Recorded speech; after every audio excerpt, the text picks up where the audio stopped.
Hello, lovelies. Today is a very special episode of Horror 421, the podcast, because it's not so much about horror today, but a very talented singer-songwriter from New Zealand, our favorite Kiwi, Jen Wigmore. Listen as she talks about her musical journey and answers questions from her fans. Enjoy the show.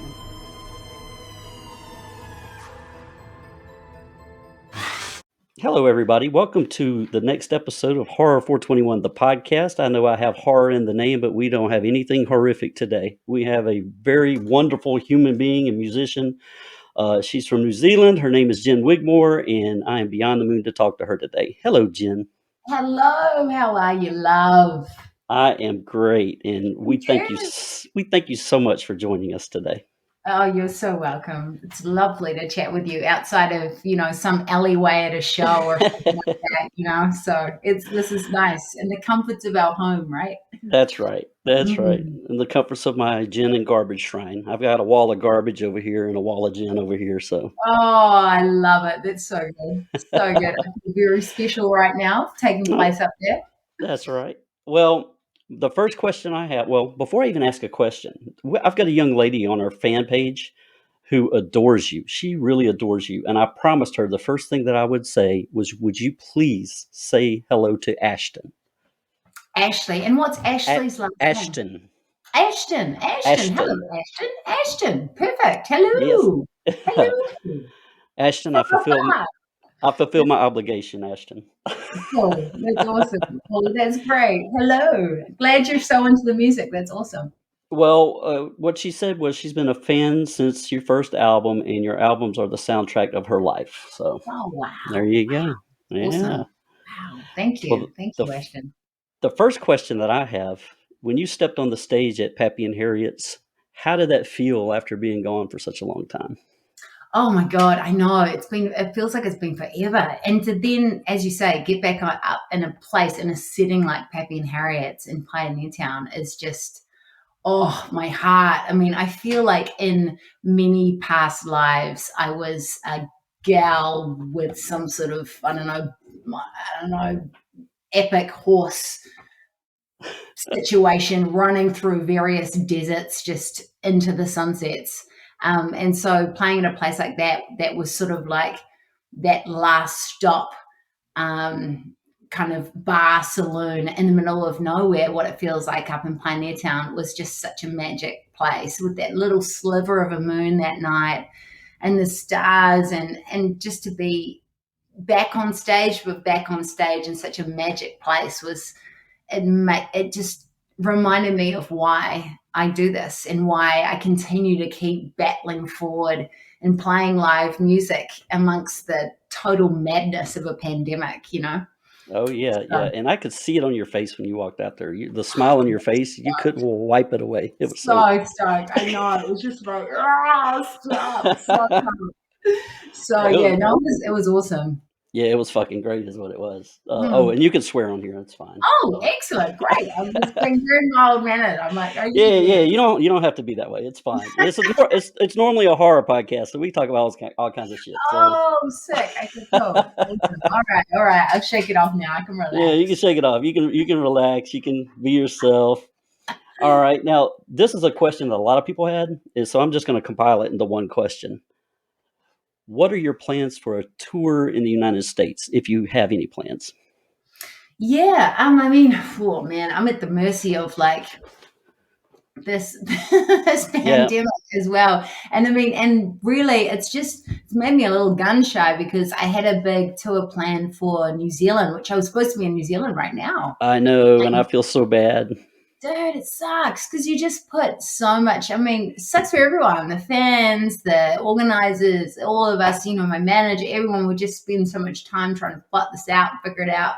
And then it just shuts down again. So New Zealand has been pretty hardcore from the jump, which has been great, but very hard to finagle shows amongst that. So right, having that all be postponed to 2023, which seems like a total like lifetime away. I'm a little like, oh, should I just wait till this really dies down, and where we can be a little more sure about setting a date and being able to stick to it, Right. But Yeah. who knows? I mean, the plan is right now to record it. And so after that, whenever it makes sense, I'll be going on tour for a few months for sure through the States. Right. Well, you can hear my heavy Southern twang. So I live in South Carolina. I love it. I live in South Carolina, and the first time that I saw you live was at the New Brooklyn Tavern in Columbia, South Carolina, and that was in Cool. 2016. So I don't know if you remember that. You probably don't because you do so many shows. But you tested a song on us, and to my knowledge, during that tour, that was the only place you sang it before you sang it somewhere else. Do you know what song I'm talking about? Was it Thoughts of You? It was Thoughts of You. I was like, there's like one, maybe two songs that I've only played like once or twice, and that would be. That's one of And them. I love that. I love that song. Is that going to be on an album? I gotta know. I know I've got to do something with that. I thought it was a really good song too. It is a good song. It's such a sweet little number, and I need to give it a life. I don't think I gave it enough life. Maybe I will. No. You're the inspiration to give it. Yeah, I think it needs. I think it needs to go on an album. I think it's worthy. Okay. It's album worthy. Okay, note taken. Awesome. Now, you already gave us a hint. Julian P. asked this question, and he talked to you a little bit at the Moroccan Lounge after the show. I wish I'd stayed around after that show, but I was so damn tired, and now I regret it. I wish I'd have hung out, but didn't do it. Come on, man. I know. We were waiting on you too. Where's Charles at? Such a wuss. He's old. But anyway. You gave us a hint on Instagram. You're working on, it looks like you're working on a new album. Can you give us any hints at when that might come out? I mean, if I do everything on time, which is very not normal for me, it's planning to be like October-ish, September-ish. But I'm thinking I probably won't have my shit together, and it may come out a month or two after that. I'm thinking January, February. It's probably going to be January 2023. But I might pull something out of the hat and be able to get it before the end of this year. But we'll see. I mean, for me, the songs are there as is, which is great. I mean, that's the spot you want to be in. And then the recording just sort of is the sort of easier part. So the fact that I feel good about all the songs, the collection is solid. It's such a nice, fun, upbeat rock and roll record. It's going to be so much fun. Wow. So I can't wait. That's going to be awesome. That feels good. The hardest part is over. That is going to be really great. Now, we have some astute fans on the fan page. And one fella, his name is Jen, he wants to know where two of your music videos disappeared to. What ones are they? Oh My and Too Late for Lovers. He said they have vanished from YouTube. That's what he says. Vanished. I feel like we need to Google this right now, immediately. I think you need to get to the bottom of that. Wait, I'm getting a pen out for this. This is important. This is going to be a note straight to the people that care about my notes. Oh My, you said? And what else? Oh My and Too Late for Lovers. Did it? Yeah. Wow. That's a trip. No, I had no idea. Obviously, I don't keep enough tabs on my music videos. I'm sorry I don't have an answer for that. I will totally get to the bottom of it and dig them up from the grave and put them back out there for you to enjoy. Well, I do have some more questions here, but I want to jump back to another song that is a personal favorite of mine, and I kind of wanted to know what your inspiration was behind it. I am addicted to Nothing to No One. Oh, cool. Yeah. Yeah, and I probably listen to that song at least 3-4 times a week, probably more than that if you ask my wife. But I love that. I love that song. I love the lyrics. It's it every time I hear it, it hits me right here. And being on the creative side a little bit myself, writing books and stuff, I listen to your music all the time, and you I listen to what you say and it kind of pushes me, but that song just gets me every single time I hear it. So what inspired that song? Oh my God, you're going deep. You're going deep in Well, the I'm catalog trying. right now too. I love Yeah, it. that is an awesome song. It is a great song, man. It was sort of, I mean, I wanted to figure out with that song where I could go within my feelings about myself and what others may think of me and things like that. I mean, I think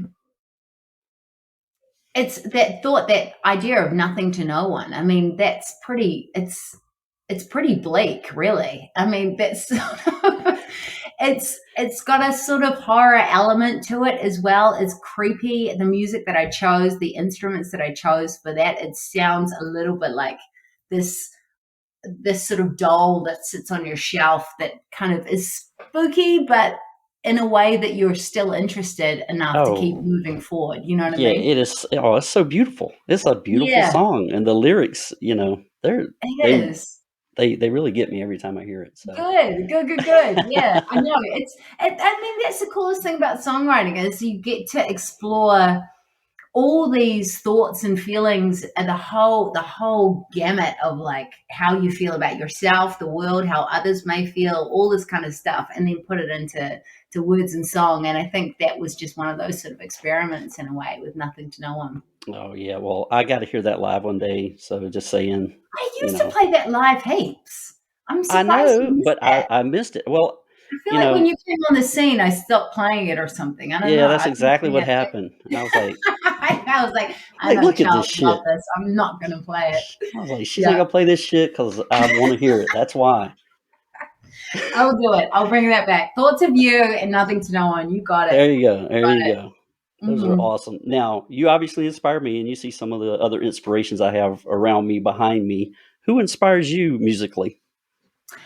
Ooh, I would have to say straight out the gate, it's Billie Holiday.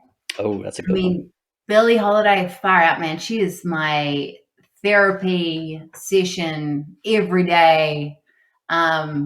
That costs way less than going to a psychologist every day. So she is like there's something about Billie Holiday's voice, her songs, her music, the way that it's all put together that just seems to quell everything inside my bones and my soul and my whole being. It's like, I got two little kids now, and we just got a puppy, and we've got a huge Great Dane Shepherd as well. And I just, something about when I press Billie Holiday to play, it just all goes whoosh Just and kind of, shrinks. And that is, for me, like incredibly powerful music that can do that, that can have the ability to just make everything like you've smoked a big joint. It's oh, just yeah. like, this is so Well, I'll tell nice. you a secret. That's what your music does for me. So, There you go. So I, you know. I know, and I've listened to Billie Holiday. She is amazing. She's magic. She's magic. She's magic. And so that would be one of my biggest ones. Secondly, I'd have to say Edith Piaf, who is a French. I'm not sure if you're familiar. Are you Mm-mm, familiar with Edith Piaf? I'm She not, was but I a will get familiar. dude. Get familiar. She's a French singer. She's died long, long gone now. But she was called, I believe, the Little Sparrow.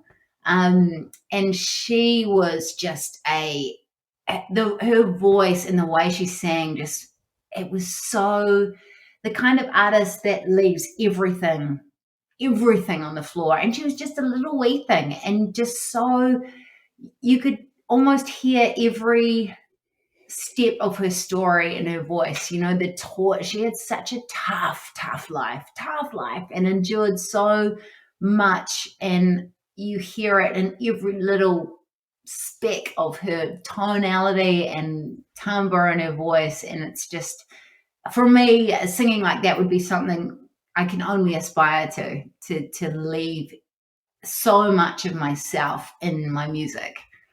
Yeah, So those would be my those two are. greats.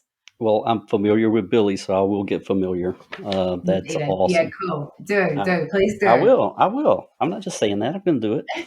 well, and they're the only two ladies I've got tattooed on my body too. So I've got a Billy and Edith, both Well, on each leg. speaking of tattoos, there's some guys that have tattoos of Oh my one gosh. has one likeness of you. His name is Stu.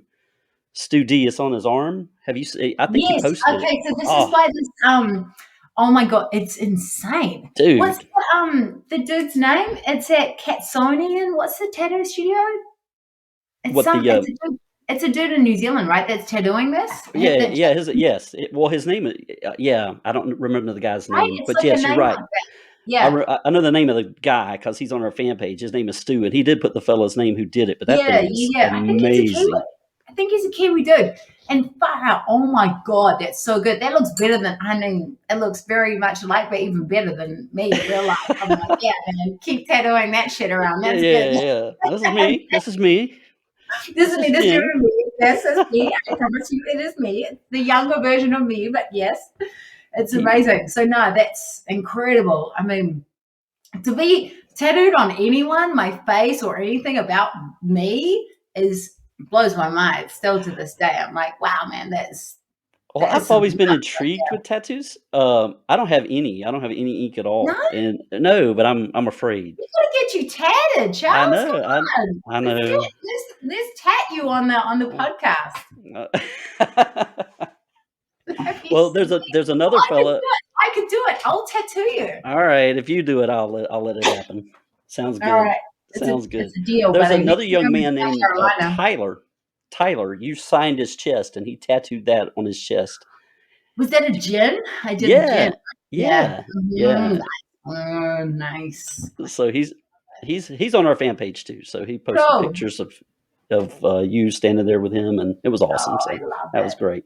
I love it. I always wonder that if there'll be the follow through because, like, you're in a bar after the show going, yeah, I'm going to write this. I'm going to tattoo it. I promise. I'm like, yeah, fuck, whatever. You're not going to get that tattooed. And then when you say come back and they have got a tattoo, I'm like, yeah, man, that's awesome. Good follow through after a drunken night at some bar. I love it. Oh man. Well, there's another follow up to Julian's earlier question about the new album, which everyone's asking about. They're all excited. I'm excited. We want a new album, but will that come out on vinyl as well? Is that in the plans? I mean, I don't know. Maybe it's expensive and takes ages. So I don't know if I have the cash or the wherewithal. Yeah. To be real straight up. But I might. I mean, I remember doing a little 12-inch for a single. Did you get that? I think I did. I think Yes, you I might, did. right? I did. Yeah, You probably saw my million posts about you on Instagram. I feel So, like you definitely yeah, got your I did. I'm Yeah. probably staring at it right now. I feel like you are. And it came out in a few of them. But that was super cool. It just took, man, I know there's a massive resurgence for vinyl at the moment, which is really cool. But it's a long game process for sure. So if you've got the patience, which I have no patience. So that's good vinyl. I bought mine from Discogs, and oh yeah, yeah, and sometimes I feel guilty about that kind of thing because I know you're probably not seeing a penny from that, but it's not out, thanks, so dude. I can't. You're keeping my lights on, darling. You're keeping my lights on. Thank you, love. Everything you release, I'll buy it. So you got at least one sale. That's good. Thank you, mate. Appreciate you.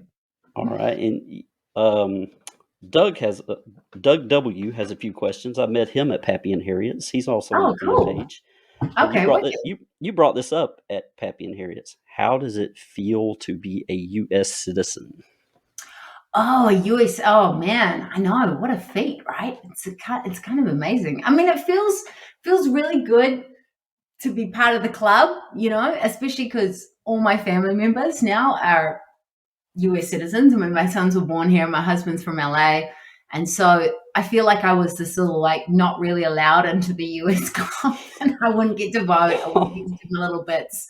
So now I feel like I've been accepted, which is really nice, and it makes traveling and coming and going, and it's kind of volatile out there in terms of just everything. So having that assurance that I can get back into the country without getting kicked out is really nice. I mean, there was a moment there with my green card where I didn't quite know there was like probations on it, sort of a thing, and you had to reapply. And then I Oh, got wow.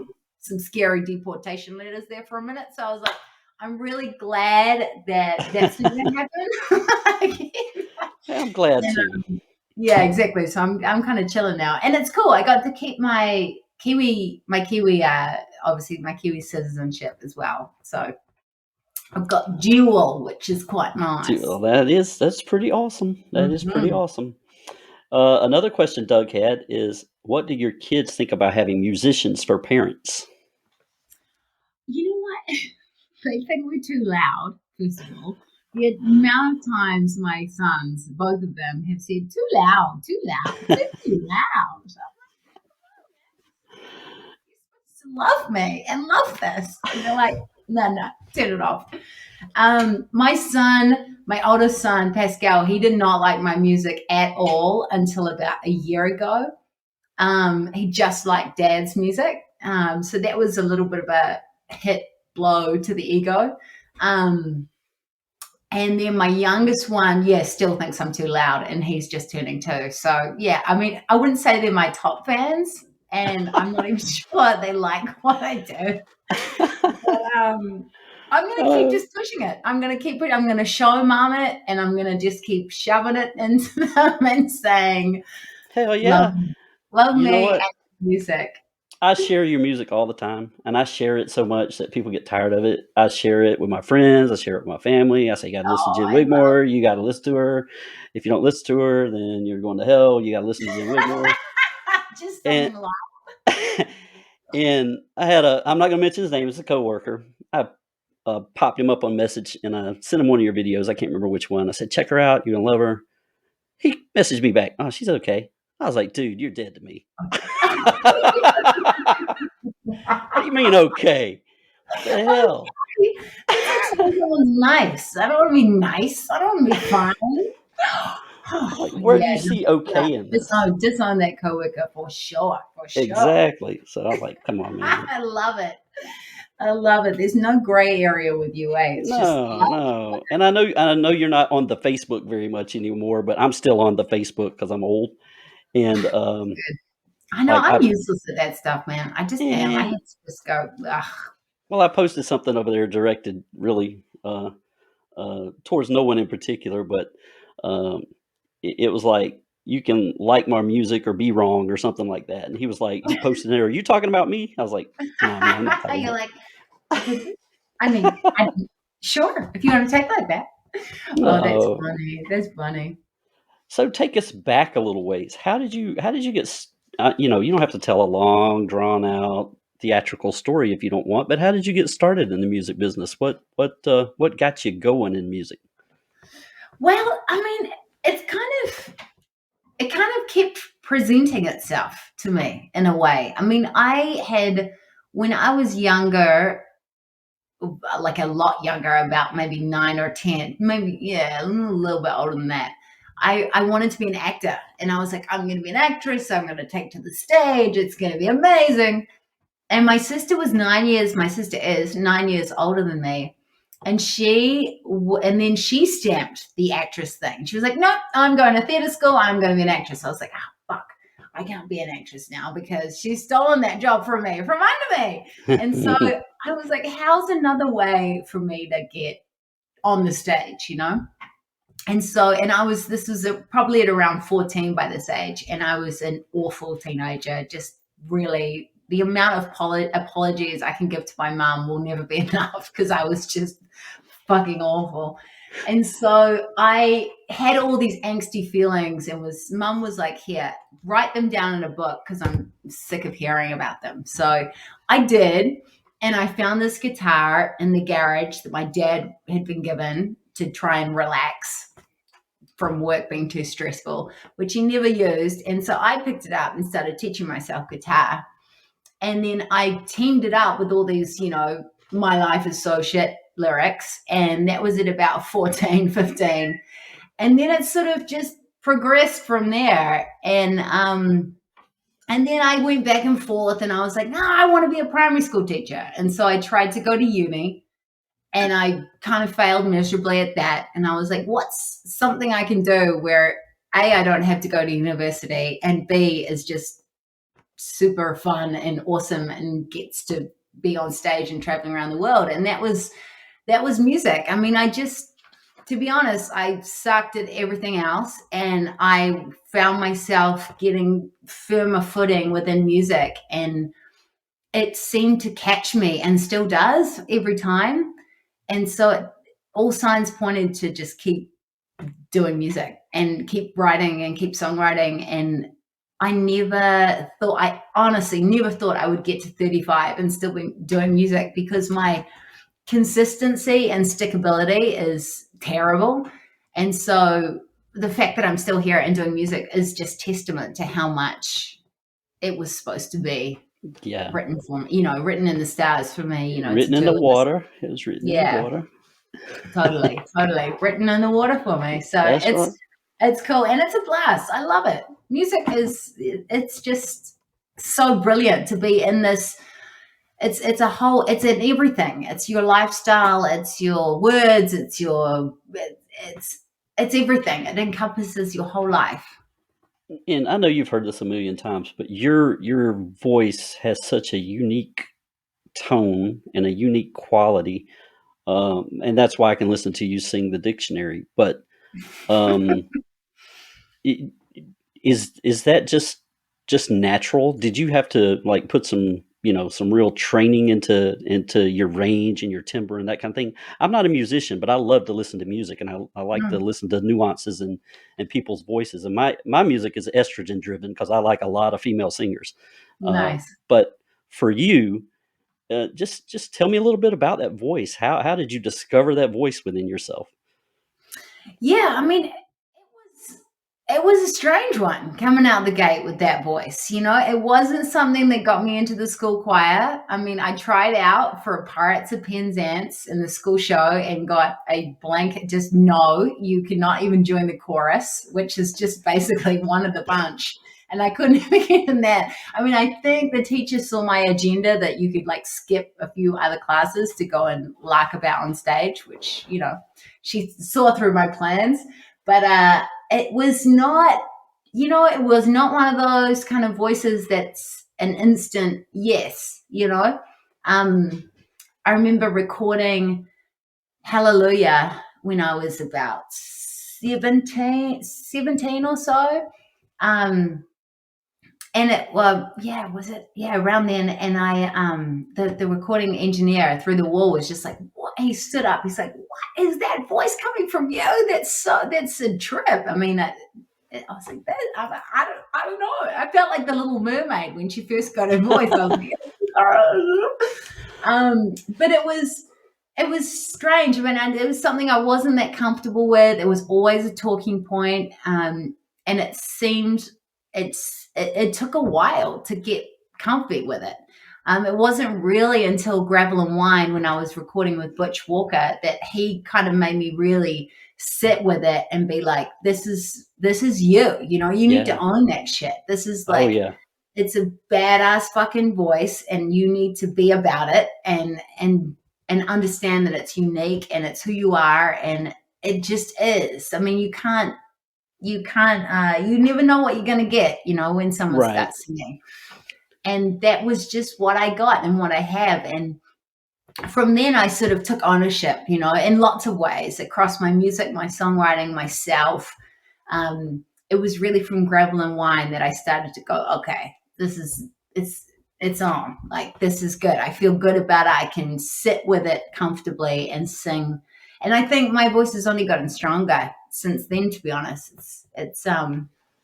It feels like it's gotten way more range now, and it's just sort of, it's comfortable, It is so unique. I mean, and I know probably thousands of people have told you that, and thousands more will tell you that. But as soon as I hear your voice on a record, I know it's you, and I'm going to go listen to it.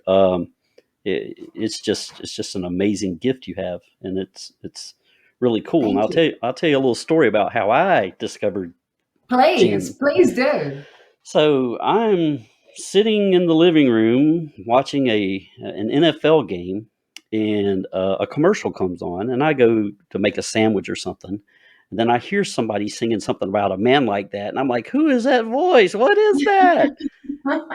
So I run to the living room. I was like, what is going on in here? So it was the commercial for Skyfall, for the Heineken commercial. Oh, wow. Cool. And my wife can tell you, I could bring her in here, but she probably don't want to come in here. She's dressed for bed. But anyway, I ran to her. I was like, who is this? She said, what are you talking about? And I instantly went, look, I said, Jen Wigmore. Who is Jen Wigmore? So I started looking you up, and then I found your Gravel and Wine stuff and everything that you had out at the time. I said, oh my God, I love this woman. She is so amazing. Loved it since the first time I heard you. So that's how Wow. I discovered Jen Wigmore. I wish I were a fan earlier so I could have known you longer, but No, you came in right at the right time. That was perfect. That's so good. I love that, man. That's awesome. That's so awesome from Ed, and here we are. That's so cool. oh yeah. What a journey. Well, That's how was wicked. it? How was it filming a Heineken commercial? That looked kind of fun. Oh my God, it was so cool. I mean, it was just, yeah, Bond. I mean, my brother was a huge Bond fan and my dad too. And so I remember Bond films from when I was a little kid. And then it was such a classic sound too. I mean, and there's just no budget restraints on things like that. So the ad was so grandiose and I mean, no expense spared. And it was just sort of cool to look through the window of that kind of life, Daniel Craig and seeing him roll on set and be such a pro and that whole world. It's just there's all these other worlds existing out there that I got to peek in that window for a second and be like, wow, that's so cool. And my music is in that. It's the soundtrack. It was so rad for that. So yeah, it was really cool experience.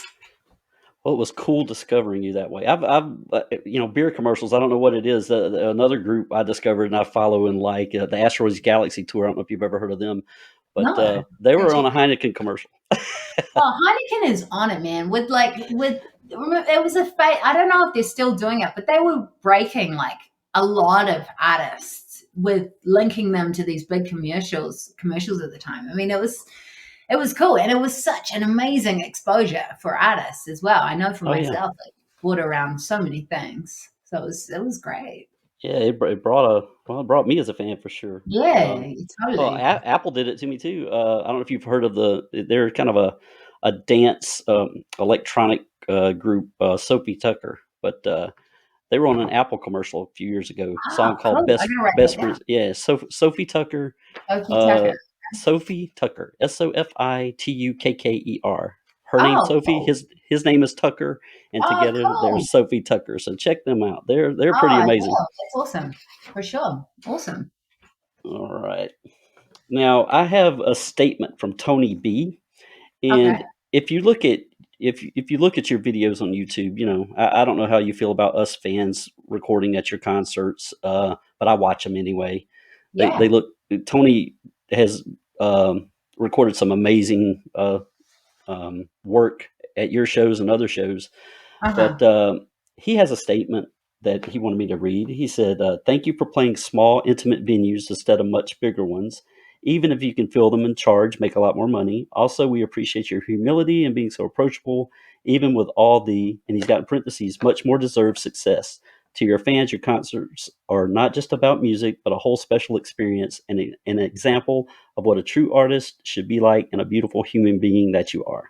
So that's from Tony. Oh, that's so sweet. That's so sweet. Oh man, I need to read that to myself every night. That'd be so good. That's so gorgeous. Thank Well, you. you truly are. It blows my mind how approachable you are after shows, Mm. and how gracious you are, and it's not a front. You can tell when somebody's, Oh, just totally. Putting it yeah, on. Yeah, for sure. yeah, Yeah. and I've only, I wish it were a lot more. I've only seen you 4 times, and all Mm. 4 times you were more than gracious. So it was awesome. Aw, thank you, darling. I mean, Oh, we're just people, right? All of us. We're just yeah, trying to that's make right. it, get through and do our thing. And I mean, without fans, without people coming to the show, there would be no show. So, I mean, it's a equal exchange and Oh yeah. opportunity for both. So, I mean, the least I can do is be grateful and show gratitude and appreciation for for everyone that makes the trip out. And especially, I mean, man, having a couple kids now and things, it's like to be able to get out and like make time and make the plan and do the thing and actually get in the car and go to a show and all this stuff. It's a whole thing, you know. Oh yeah. So it's important to understand that what everyone's journey is to even get to the show and then just be cool after it. You know what I mean? Oh yeah. Well, It's I it's certainly appreciate great. it, and I know the awesome. I'm going to say awesome because I raised two kids myself. The awesome challenges of raising children takes Yeah. priority over everything, and I completely understand that. So if if it affects how you tour and where you tour, Mm, oh well, you got to raise kids. I understand. mm, So mhm, we'll mm. definitely follow you to where you are. So Oh, it's thank all you. good. It's all That's so good. cool. Thank you. Thank you. You get it. You get it. Yeah, Absolutely. yeah. And Well, I think we do need to prioritize that more as well. You know, it's we're raising the future. So we need to be there for that, you know? absolutely. Yeah, I've got a 27-year-old daughter. She'll be 27 in July, and Wow, my son. cool. Yeah, I know. I'm old, right? Yeah. Look at how old this guy No, is. you think it's super early, darling. That's it. That's all. That's all. Ah. Now, I have, perused YouTube, watched a lot of your videos. I'm keep bouncing around a little bit, but I do want to talk about one that really caught my eye, and it was recorded a while back, and it was with another Kiwi, Steve Abel. Am I saying his last name correctly? Uh-huh. Yeah, Is it yeah. Abel? Blue Mhm. Lady. Oh my God. Yeah. Oh, Tell wow. me Yeah. about that. That looked amazing to me. And Wow, that's a long the time ago. Yeah, yeah. that was, oh my god, you're gonna put me on the spot right now because Well, if I'm what? putting you on the spot, you don't have to go down the rabbit hole.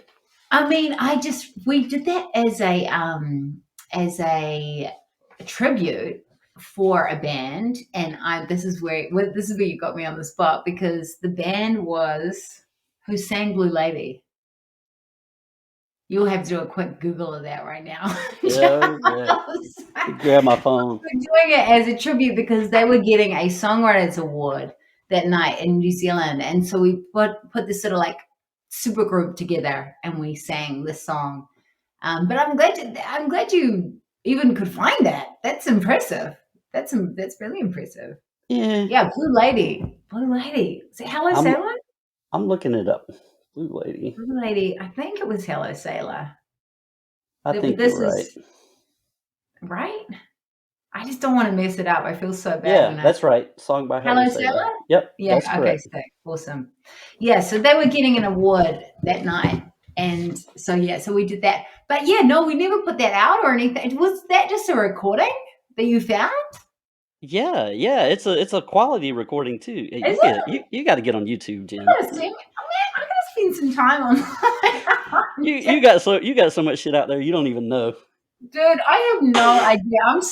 I swear to God, I was born in like the 1600s. I You're just your have, worst fan. I am, I'm like, I don't know. What's the computer?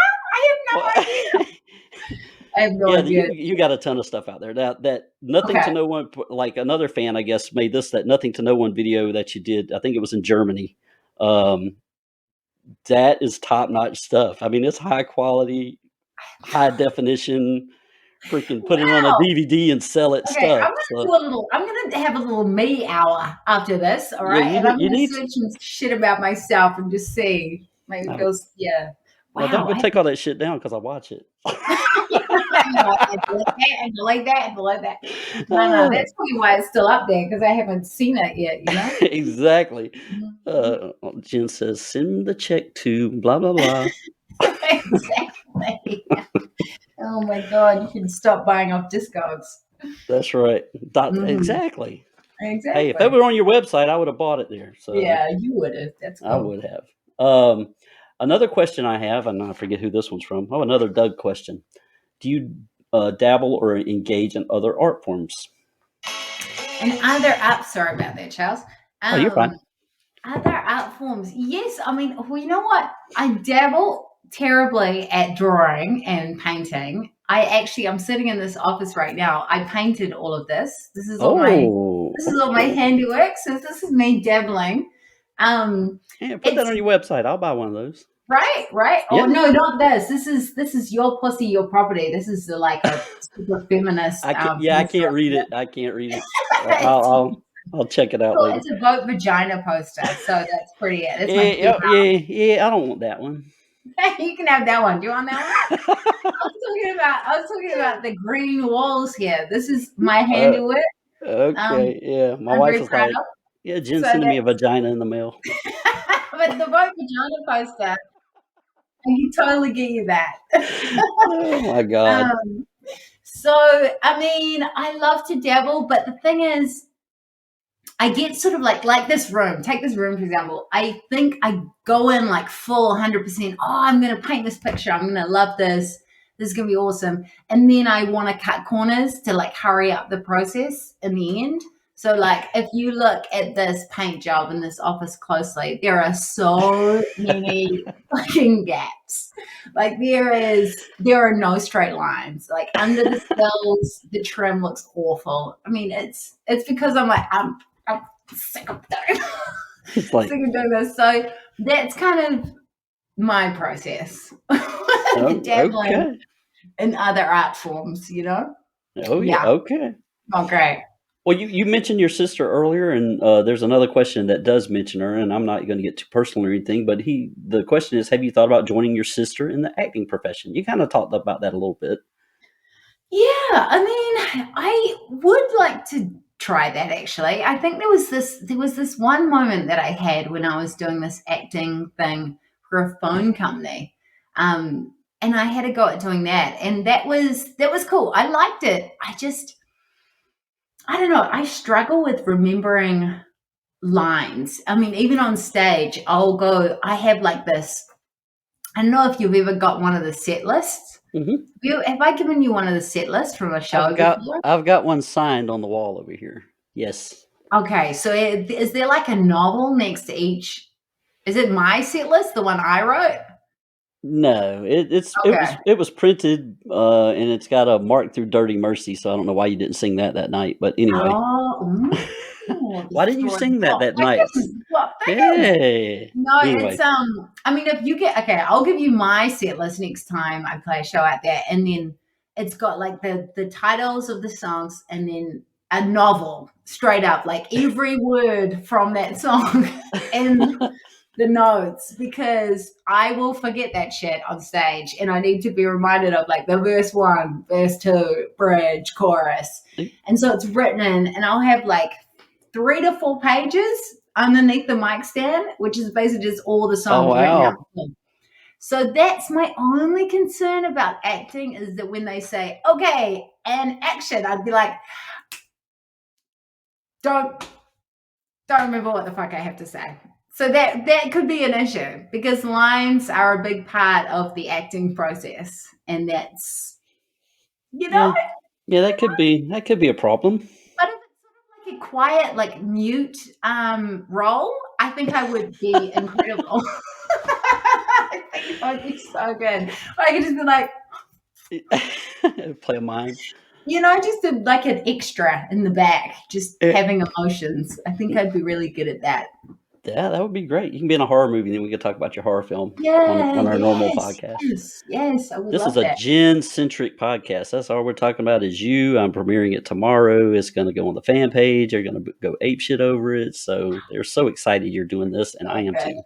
Oh, cool. Thank you, mate. All right. That's my little puppy, by the way, having a drink. Have you had a dog before? I have had a dog. When I was a kid, I had a German Shepherd. Right now, I'm a cat person. I have a big fat cat. Oh, nice. But my dog's name was Queen.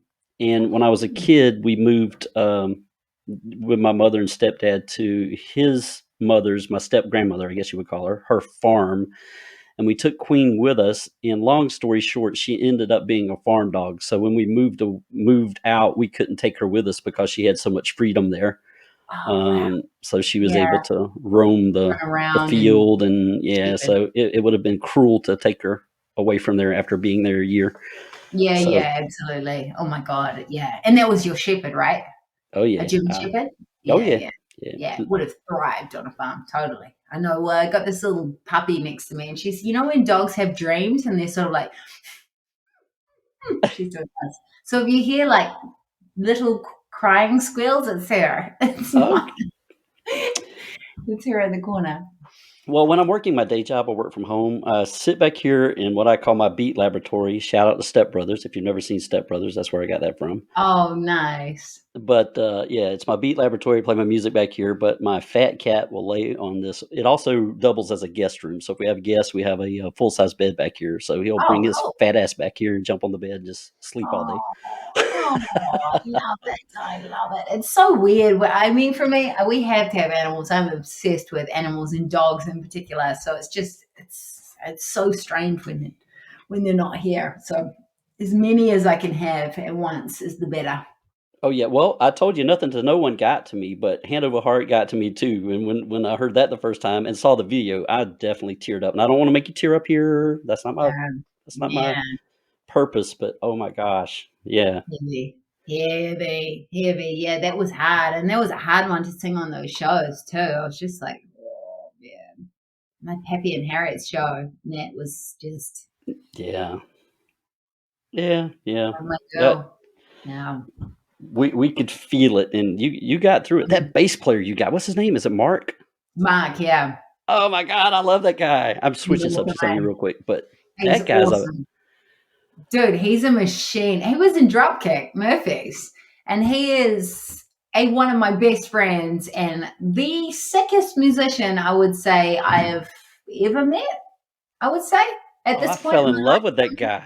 That Yeah. guy's and I went and looked at your album jacket for the Ivory album, and I looked Mm. back. He's got a lot of credits on there too. Macarel, yeah, Yeah, yeah. yeah, Oh, yeah.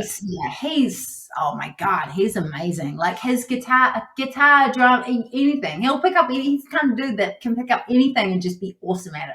Singing, writing.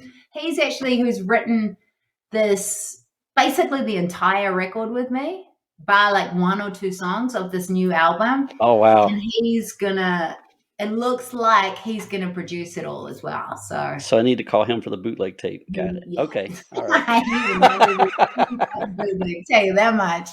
He is loyal to the core, man. I'm just playing unless he really does it. I'm just kidding. For sure. Nah, he's awesome. Now I have another question. I keep peering at my page. My own questions come up, so I kind of throw these to the side. But I'm going to stop doing that because I've got a couple more. Another question I have from the fan page is, what would your ultimate dream gig be? Ultimate dream gig. Oh man, that's a good question.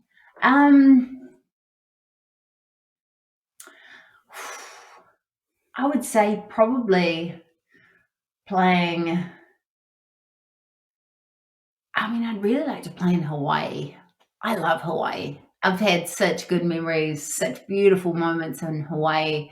I got married out there as well, and I just would really like to play somewhere in the Pacific. New Zealand, yes, but somewhere, I mean, just a beautiful island, warm water, go surfing afterwards, play a show, cold beers. I mean, that sounds like really, really lovely. But I mean, it's not, what I've found is it's not so much where you play, it's who comes to the shows. And that could be, you may have the best show in one of the places that you think you're going to have the worst, Mm-hmm. So it just sort of, it kind of can be anywhere. You know what I mean? It's all about when the mood's right. And for me, like summer, I just don't like playing when I'm cold.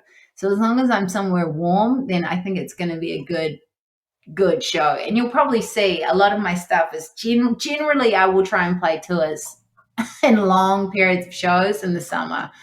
I'm a total sun chaser. So anything with sun would be an epic show for me. Awesome. I'm a beach person too. I love going to the beach. Beaches are awesome. I just love being warm. I could lie out there and just, I don't know, my friends will think I'm a part lizard. I just like the sun. It's so good.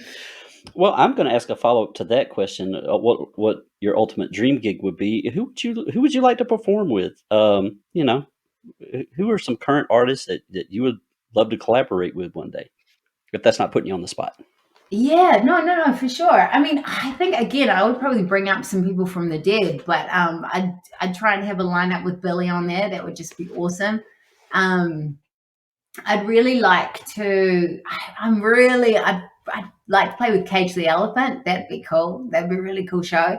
I love the Raconteurs. A lineup with me and them. Jack White would be cool. Alabama Shakes. That would be awesome too. I think that's why I like festivals as well. And I don't get to play many festivals. I'm not sure why, but I don't seem to be a pick for a festival. But I love it because you've got these built-in epic lineups and you've just got all the sort of energy from loads of artists rolling around, which I think would be really cool. So, yeah, some of those bands would be fun. Yeah, if you're not a pick for a festival, they're wrong. WRONG. So too, Charles. Dude, anyone that owns or puts on festivals out there, pick me. I would love to play. So yeah, festivals are good because there's no it's just sort of like get up there, do your best, and in 40 minutes it's done, and it's just it's fun. There's nothing but like upbeat rock and roll energy, and it's a good time. I haven't had a really bad festival yet, so yeah, festival in the Pacific, somewhere in the sun would be pretty awesome. I'd say that sounds pretty dream gig. Get Billy up there, get Cage the Elephant. That'd be nice. That sounds amazing. I'd pay to see that. Mm-hmm. Let me see. I have one more. This is kind of a funny question. It says, "Would you like to donate your white Gretsch guitar to Doug?" No, hell no, Doug. Oh my God, over my dead body, baby. No.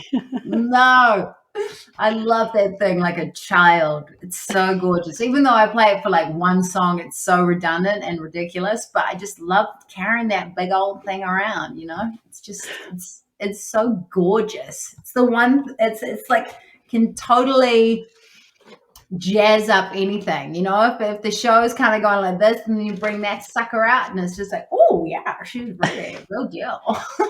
Different to my game, for sure. Oh my gosh, that's funny. Well, I'm gonna stick on the tour thing for a second. Specifically, venues. Do you prefer intimate indoor venues, or do you like the outdoor spaces? I mean, I Or would does say it? intimate. I mean, it again depends on the vibe, but I would say for me, I like a small little club, like the Moroccan Lounge type thing, like that. That is great. I mean, when you're just about when the stage isn't too high, when you're just about the same level, eye level as everyone at the show, and it's dark and grimy and the backstage sucks, and so you're just in this holding pen with just laced with loads of tequila, and you just all like feeling each other, and it's just that kind of venue for me is my heart. I mean, I love it. You're in it, you know what I mean? There's no escape, there's nothing to shake your focus from what you're about to do, and you have to be engaged, you have to be present. There's no distraction other than some tiny little stage where you're all bumping into each other and playing a show, and that's the best feeling for me, for sure. Well, you talked about the intimate venue, and I agree with you. I love going to smaller venues because you get that much closer to the artist, and the sound is so much better.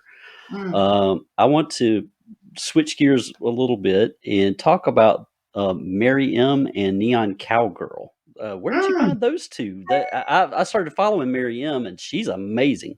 Oh, she's incredible.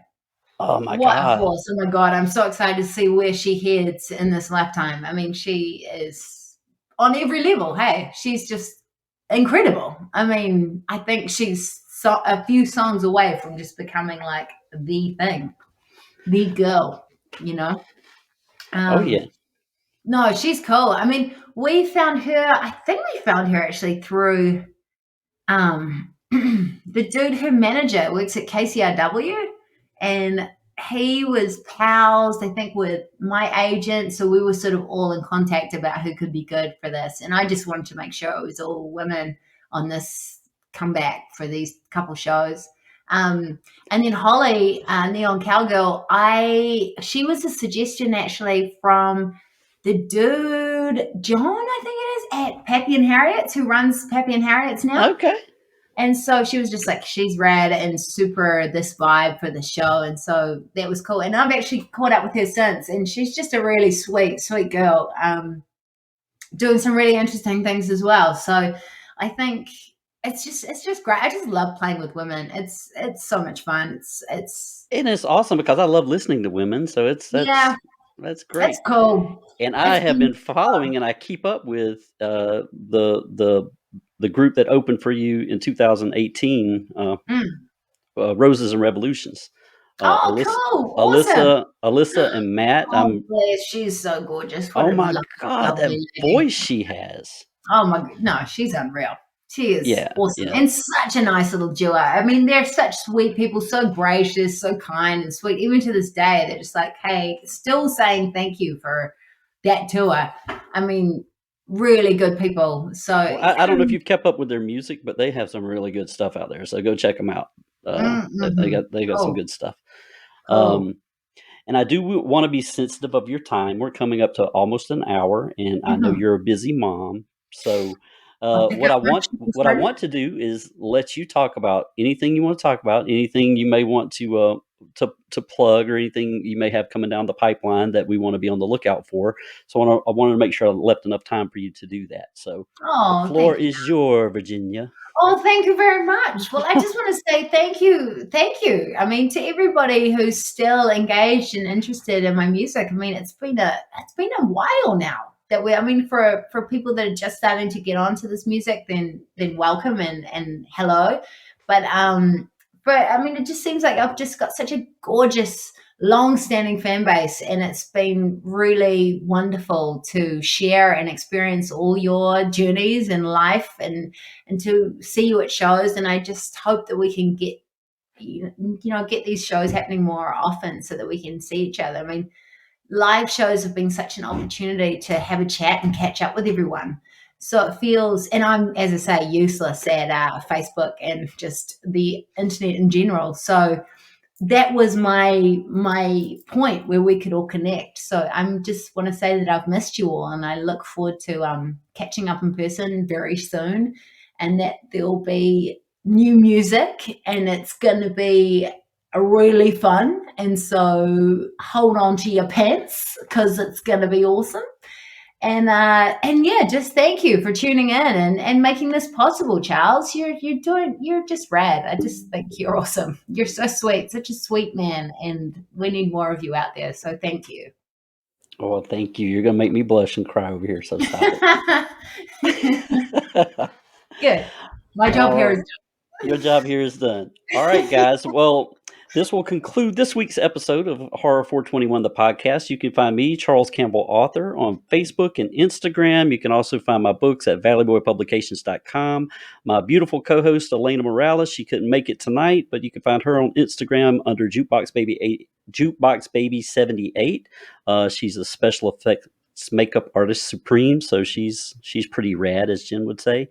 So go check her out, and we will see you next time on Horror 421, the podcast. Thank you. Nice.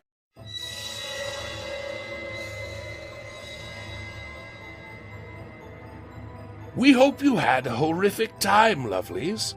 Thank you for tuning in to Horror 421, the podcast. Be sure to like us on YouTube and subscribe wherever you get your podcasts.